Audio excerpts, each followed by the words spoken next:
your child has an IEP, an Individualized Education Program, and is now in a psychiatric hospital, one of the considerations that you should be making and the IEP team should be making is, has the child ever received a psychiatric evaluation?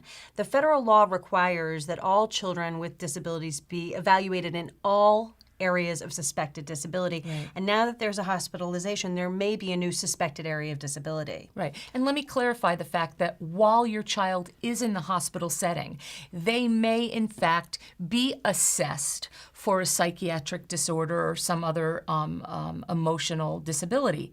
That assessment doesn't necessarily equal a psychiatric evaluation. That's right, in the context of an educational planning team. And that's important to know because even if your child has been evaluated by the psychiatrist at the hospital, or maybe even a treating psychiatrist that's prescribing medications to your child outside of school, being assessed is not necessarily the same thing as being evaluated under the IDEA. And what I'm talking about here and what the statute contemplates is getting an evaluation, and you want to make sure you get an evaluation if you're going to go down this path by someone who has actually done this for school districts and parents before, that knows about making recommendations that are specific to education school and to education. Because if you don't have that, then a diagnosis may not do the IEP team any good. A diagnosis is one thing.